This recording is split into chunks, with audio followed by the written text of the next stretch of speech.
Everything you see in the mainstream narrative regarding Venezuela is calculated misdirection. Why is the White House quietly brokering an opaque $100 billion compact with a socialist regime?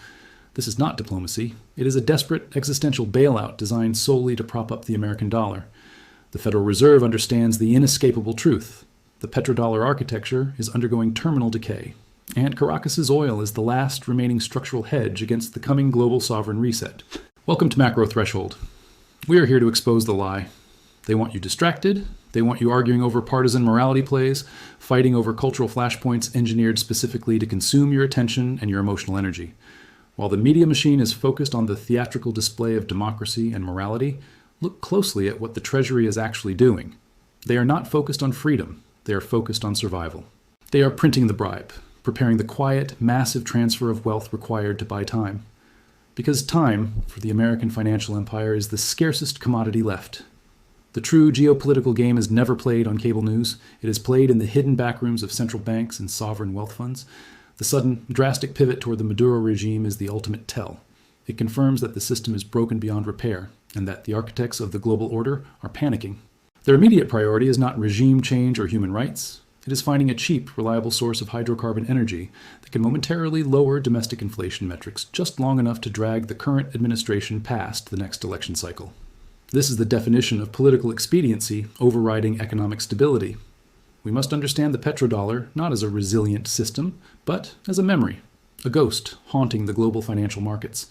For 50 years, since Nixon closed the gold window and Kissinger cemented the deal with Saudi Arabia, the US dollar enjoyed a structural hegemony unlike anything seen since the Roman Empire. Every major oil transaction had to be denominated in dollars, creating endless artificial global demand for US debt.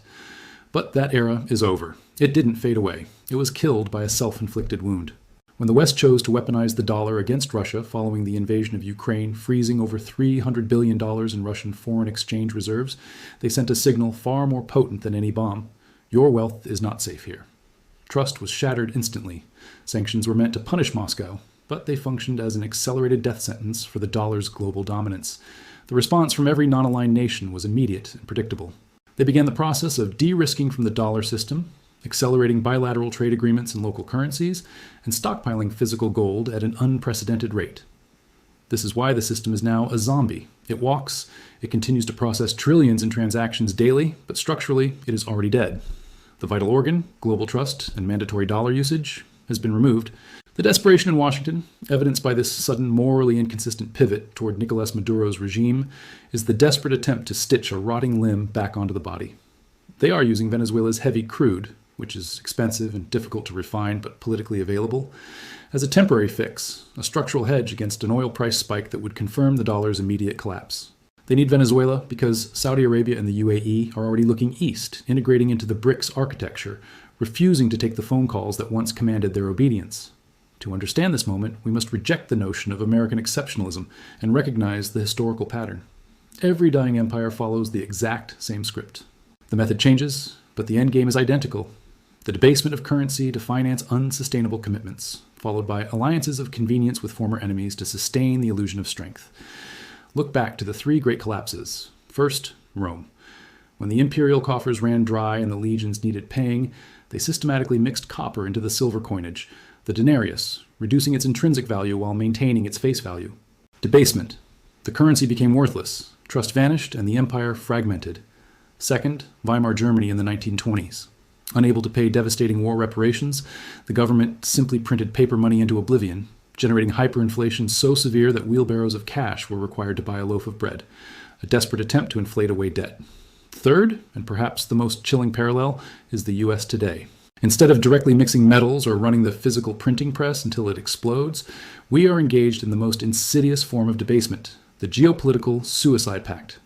We are allying with regimes previously sanctioned as terrorist states, sacrificing every principle they claim to stand for, simply to acquire a cheap, temporary supply of oil required to prevent a disastrous consumer price shock. The end is always the same: total systemic collapse driven by the loss of faith in the underlying asset, the currency itself. This isn't theory, this is brutal, inescapable math. The American government has entered a fiscal death spiral. We have reached the point of no return where the interest payments on the staggering national debt now surpass the entire defense budget. Let that sink in.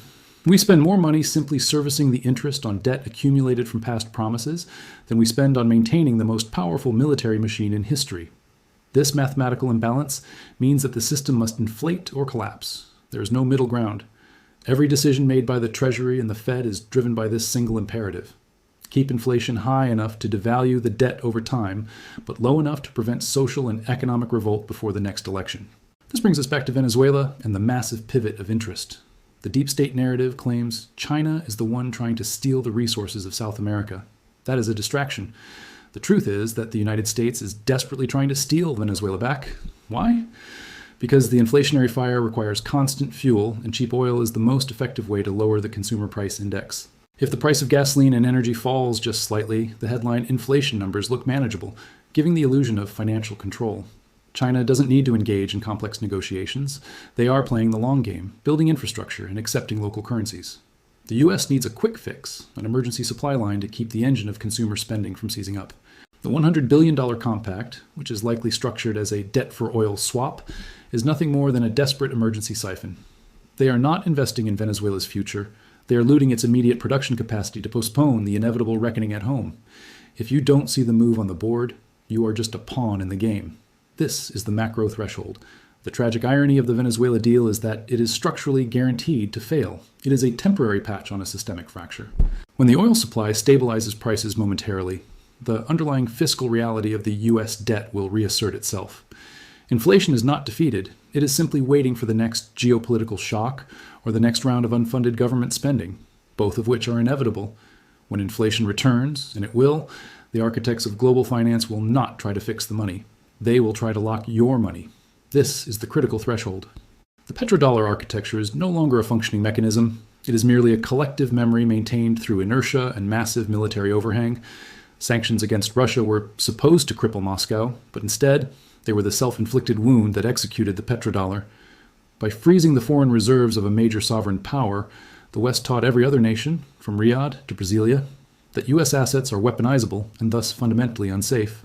This action was the explicit invitation for global central banks to accelerate the move into gold, commodities, and bilateral trade agreements denominated in local currencies. The system we inhabit today walks, it transacts, it exerts force, but it is functionally a zombie. It is deceased, awaiting the moment when the last of the world's major creditors pull the plug. The desperate maneuvers in Caracas are an attempt to stitch a rotting limb, the guarantee of perpetual cheap oil tied to the dollar, back onto a body that is already cold. They are attempting to delay the inevitable, which is to a multipolar commodity trade structure where the dollar is merely one of many settlement currencies, not the indispensable core. This pattern of desperation is not novel. History proves that imperial powers facing terminal decline invariably resort to the same suicidal pacts with reality. The decay always follows a predictable cycle of financial debasement. Consider the final stages of the Roman Empire, where emperors, unable to finance their sprawling military state through taxation alone, began systematically mixing base metals like copper and bronze into the silver denarius. They were debasing the coin, printing money in the disguise of mining, reducing the intrinsic value of the currency in order to increase their military spending and keep the system operational for another quarter. The populace experienced hyperinflation, lost trust in the currency, and the empire fragmented under the weight of its own fiscal dishonesty. Fast forward to the Weimar Republic, drowning in crushing war debts and reparations following World War I. Their solution was the unconstrained printing of paper marks, leading to a monetary environment so toxic that it resulted in literal wheelbarrows of currency required to buy a loaf of bread, eradicating the savings of an entire generation and paving the way for political extremism. Today, the method is more sophisticated, involving complex derivative markets and a geopolitical doublespeak, but the moral decay is identical. The U.S., facing a staggering debt spiral and a failing geopolitical currency system, is allying with sanctioned enemies, like the regime in Venezuela, bending its moral code and undermining its own stated foreign policy goals solely to secure a temporary inflation hedge. The specific actions, mixing copper, printing paper, or brokering opaque deals with adversaries, are merely different manifestations of the same terminal financial disease, the sacrifice of long-term structural integrity for short-term political survival. The end is always the same: total structural collapse driven by the loss of faith in the currency itself. We must move past the abstract concepts of geopolitical strategy and look at the brutal, inescapable mathematics of insolvency that drives this behavior. For the first time in modern history, the United States now spends more on servicing the interest payments on its national debt than it spends on its entire foundational defense budget. Think about that deeply. The cost of maintaining the debt now exceeds the cost of maintaining the military supremacy that allegedly backs the dollar. This debt service figure is now the single largest expenditure line item in the federal budget. This is the definition of a failed state masquerading as a superpower. The interest payments are compounding rapidly, swallowing up productive capacity, guaranteeing that any future tax revenue must first go to bondholders, many of whom are foreign entities, before funding essential domestic services or strategic investment. This crippling reality explains the panic over Venezuela far better than any narrative about democracy or human rights. China is not actively trying to steal Venezuela, nor does it need to. Beijing simply waits, holding U.S. debt and watching the system consume itself. The U.S., desperate to stave off an inflationary surge before the next election cycle, is frantically trying to steal the Venezuelan oil back from the potential grasp of BRICS nations. They need that cheap, immediate energy supply to lower gas prices and suppress the official consumer price index data, creating the illusion of economic control just long enough for the next voting cycle. It is a cynical, transparent tactic driven entirely by immediate political desperation, not by strategic financial planning. It is a short-term political adrenaline shot injected into a body suffering from multi-organ failure. And every action taken today, the massive spending, the debasement, the immoral alliances, serves only one ultimate purpose: to ensure that the eventual collapse is so spectacular that the engineered solution is accepted without resistance. That engineered solution is the central bank digital currency, or the digital dollar, tied intimately to the surveillance infrastructure of FedNow. When the Venezuela bailout fails, and it must fail because the debt physics are irreversible, the resulting hyperinflationary or deflationary crisis will be blamed on external factors: the war, the climate, the global pandemic, the collapse of foreign banks, anything but the central banking cartel that caused the systemic rot. In that engineered environment of financial terror and uncertainty, the government will present the CBDC not as a mechanism of total control, but as the only viable path to economic stability and safety. Remember this absolute truth: when inflation returns, they will not try to fix the money, they will try to lock your money. The CBDC grants central authorities unprecedented granular control over every transaction, allowing for programmable money, funds that can expire if not spent quickly enough, funds that can only be spent on certain approved goods, or funds that require a social or environmental compliance score to unlock. This is not about technological efficiency. It is about absolute financial totalitarianism designed to enforce behavioral change and compliance. The crisis they have engineered through decades of fiscal indiscipline and currency debasement is the calculated justification for implementing the one tool that guarantees their permanent control over the economic destiny and personal freedom of every citizen. The digital dollar is the ultimate reset trap. The storm is now fully organized and heading directly for your port. You have two choices. You can trust the Washington establishment's genius plan, hope, believing that a failing system can be saved by aligning with dictators and printing another $100 billion, or you can accept the reality of the macro threshold and prepare. Do not rely on institutions that have proven they will sacrifice your savings and your sovereignty to preserve their own power structure. You must build your own ark. This means understanding that physical assets, real gold, physical silver, productive land, necessary commodities, exist outside the digital cage they are constructing. Financial preparedness is no longer about maximizing returns. It is about preserving freedom and independence. Do you choose to be a compliant citizen of the new digital reservation, or do you choose financial sovereignty? The time for passive observation is over. If you found this information valuable, if you feel the cold dread of recognition that the global system is structurally unsound, then you are part of the solution. Subscribe to Era of Collapse now. Turn on notifications.